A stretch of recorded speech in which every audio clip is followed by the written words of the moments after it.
যুক্তরাষ্ট্রের ক্যালিফোর্নিয়া অঙ্গরাজ্যের লস অ্যাঞ্জেলেসে দ্রুত ছড়িয়ে পড়তে থাকা দাবানল নিয়ন্ত্রণের বাইরে চলে গেছে। ইতোমধ্যেই দাবানলে পুড়ে গেছে বিস্তীর্ণ এলাকা। বৃহস্পতিবার ৯ জানুয়ারি বিবিসি ও কাতার ভিত্তিক সংবাদ মাধ্যম আল জাজিরার প্রতিবেদনে বলা হয়েছে, এখনও পর্যন্ত ৫ জনের প্রাণহানির খবর পাওয়া গেছে।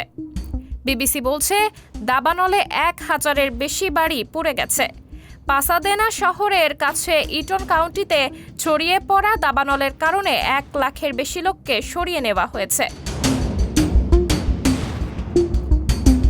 দাবানলে সেখানে ১০,০০০-এর বেশি একর এলাকা পুড়ে ছাই হয়ে গেছে। এছাড়া লস অ্যাঞ্জেলেসে পূর্ব দিকে অভিজাত এলাকা প্যাসিফিক প্যাসিসাডসে সবচেয়ে বড় দাবানলে ৫,০০০-এর বেশি একর জমি পুড়ে গেছে। দাবানলের কারণে সেখানে ৩৭,০০০ লোককে সরিয়ে নেওয়া হয়েছে। গত মঙ্গলবার ওই এলাকা থেকেই প্রথম দাবানল ছড়িয়ে পড়ে। বিবিসি আরও জানিয়েছে, লস অ্যাঞ্জেলেসের উত্তর পশ্চিমাঞ্চলীয় সান ফার্নান্দো ভ্যালির সিলমার এলাকার কাছে হার্স কাউন্টির আগুন ৭০০ একর এলাকা গ্রাস করেছে।